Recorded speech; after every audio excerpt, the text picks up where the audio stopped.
An old saying says, if you don't get the girl you love, love the girl you get. Exactly what I did for 14 years ago. I was engaged to my dream girl Lottie and looking forward to marry her when she told me that the travel agency where she worked had offered her 6 months job as their guide in Natal, Brazil. Before we met, she had been their guide for 1 year at Madeira, and it was just because her skills in the Portuguese language she had got the offer, which she accepted. I understood that she would never want to be an average wife in a Scandinavian county capital after her stay there, and therefore we both, after some serious talk, found out that the best for us was to split up. I thanked her for the time we had spent together and wished her good luck for the future.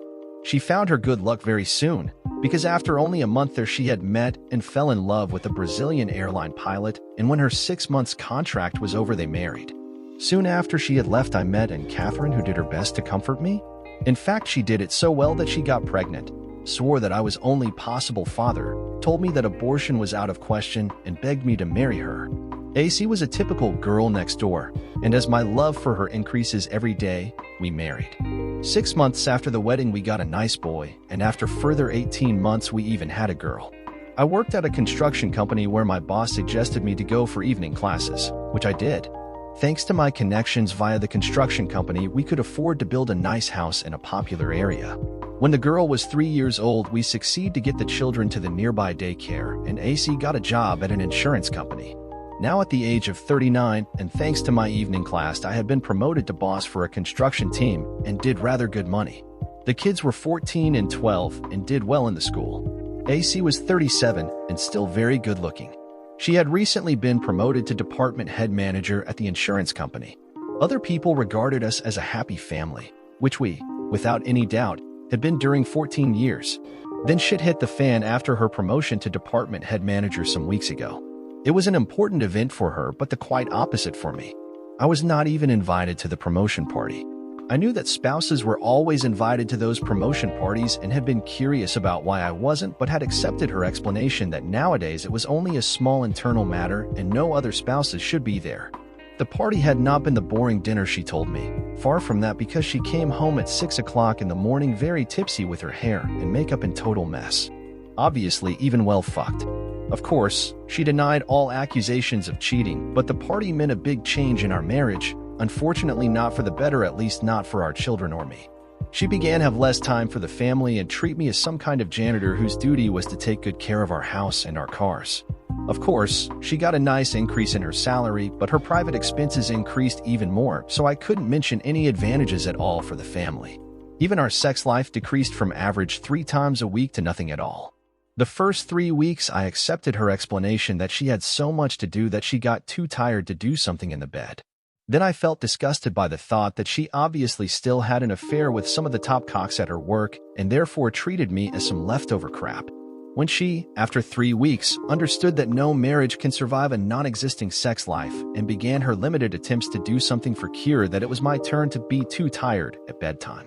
At my job, we had just finished an important project, and I had got office job for a while for clearing up papers from the last job and planning for the next very big and important project.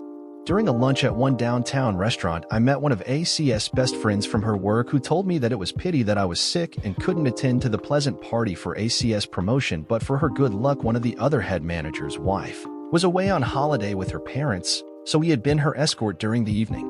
When I asked her if other spouses had been there, she told me that as far as she knew, I and the manager's wife were the only absent spouses. I replied, "Sick? I wasn't even invited to the damn party. What in the hell really happened there?" She understood that she had told me too much and refused to say anything further. 2 weeks later, I went to action. Our insurance for the house and belongings for the family, which we, of course, had at ACS work, was in my name and had to be renewed. I phoned 2 other companies and accepted the best deal. Then I phoned ACS company and canceled my insurance.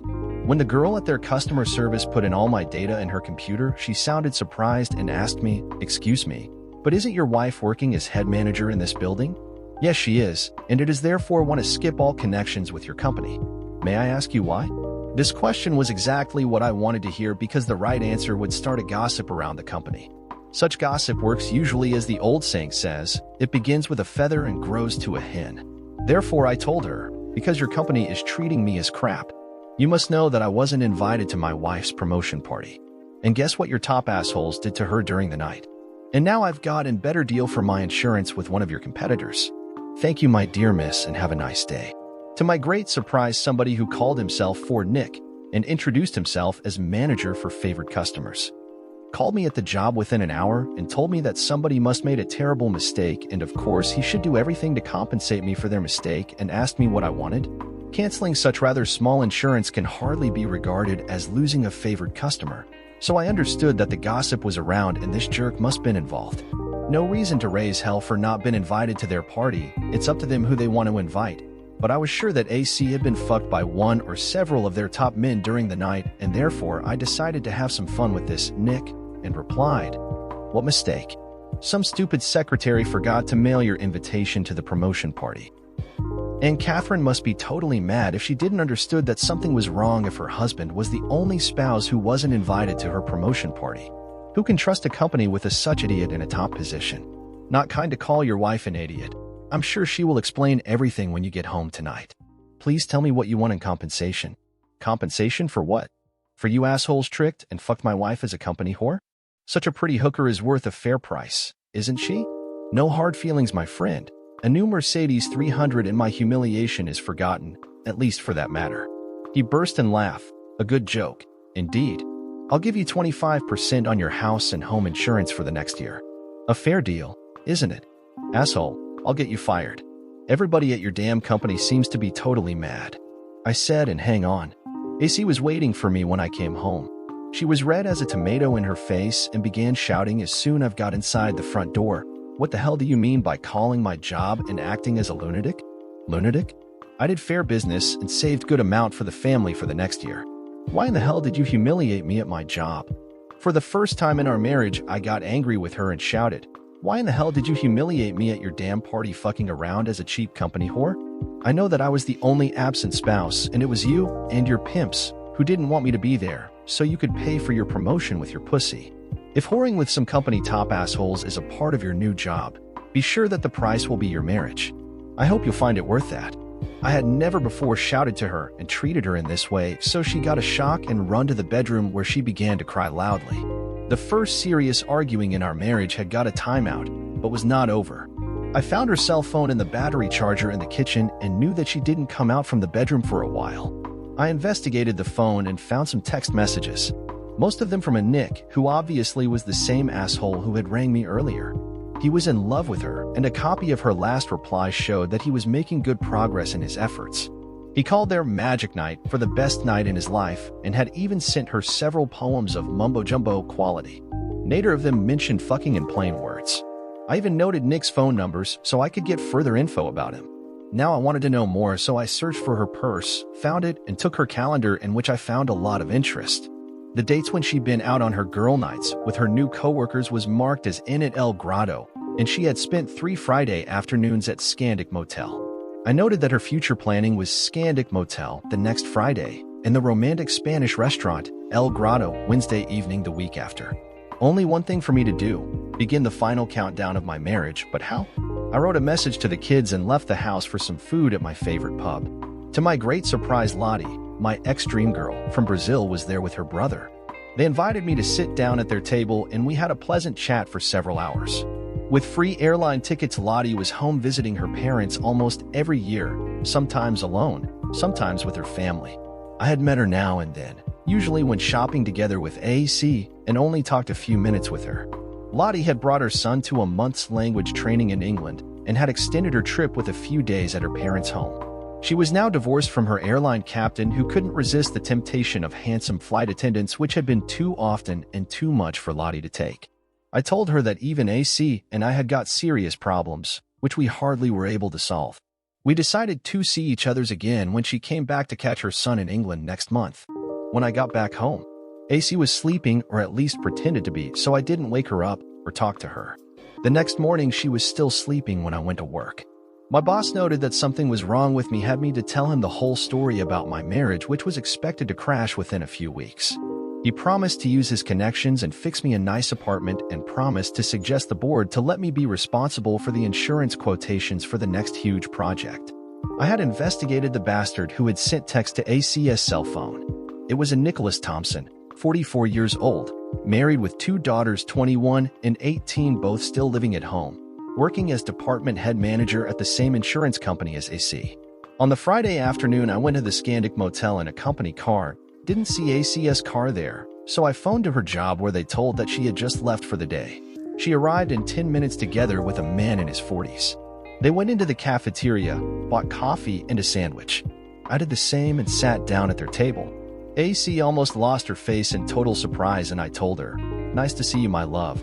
I had some private matters to discuss, so I just rang your job, and they told me that you had left for the day. What a surprise to see you here." She didn't reply, so I turned to him and said, "Sorry, I forgot to introduce myself. I am Anders, and Catherine's husband. May I ask, who are you?" "Nick Thompson." "Oh, that funny guy who rang me at my job. I'm still surprised about how low value you estimated in Catherine's services and lost on her."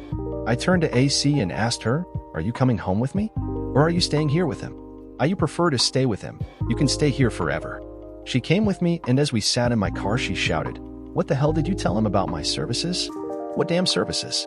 When he rang me at my job, he offered to compensate me for what they did to you during the party night.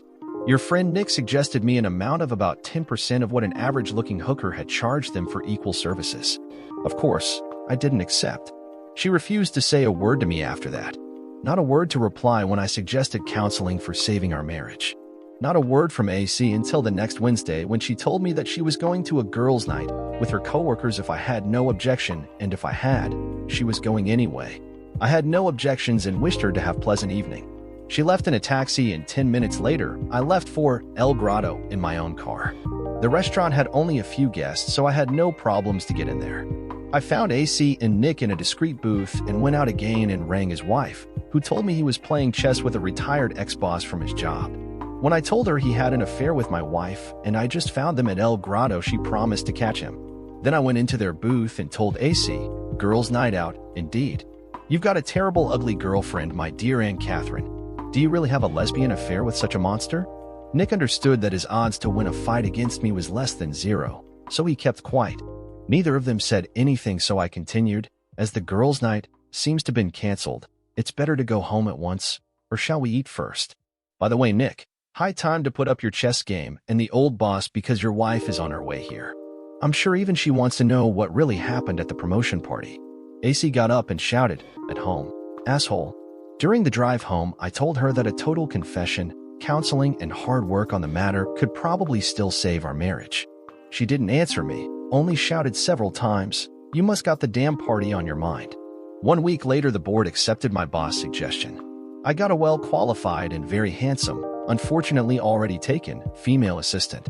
Our job was to get the best possible quotations from several insurance companies and make them compatible so the board would be able to make the right decision based on equal terms without any hidden traps.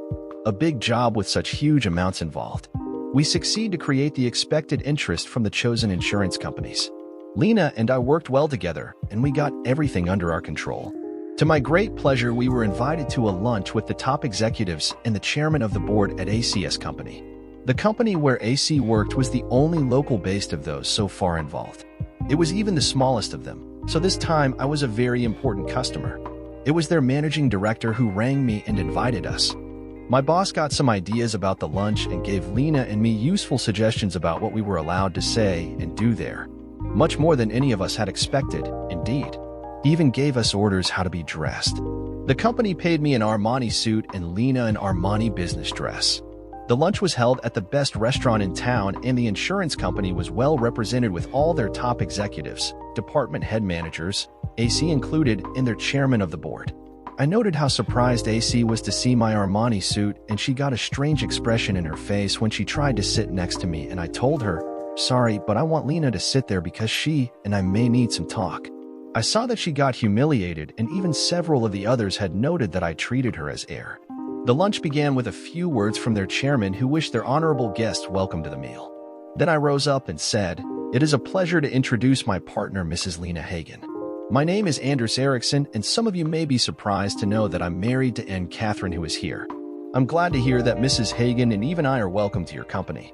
I ought to have met all of you before, at least at my wife's promotion party, but of some reason I wasn't regarded to be good enough to join her great event. Of course, no hard feelings about that. It's up to you to choose who you want to invite to such events. But if I wasn't regarded to be good enough to share a meal with my wife at your company's table then, I'm not that today.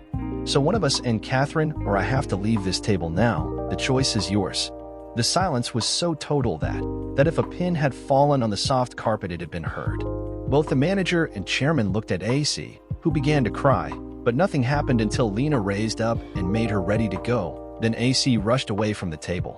I had remained standing the whole time and continued, as I told you, no hard feelings about the party and everything is not only my wife's fault. Obviously, the poor bitch has been so eager to get her promotion that she agreed to pay for it with her body and therefore accepted her plotter's demands to keep me away. I wish I'd get to know which damn disgusting assholes used her as a cheap company whore during the party night. I already know the name of one of the plotters, which later on humiliated me further by offering me compensation from your company, less than 10% of what a cheap hooker had charged for such a night. Obviously, he regards my wife, probably now my ex-wife, and me as pure crap. Forgetting this stupid to say what he thought was a fair value of my wife's lost honor, I suggested him low bait, a Mercedes. But in his opinion, and Catherine is only worth 10% of a hooker. Of course, I don't want anything from your company, and we, Lena and I, have promised our managers not to have any personal vendetta against you and to give your company fair treatment in the insurance matter. However, I must say that it is impossible for me to eat without puking up everything if your Mr. Nick Thompson is sitting at the same table. So once again, he or we.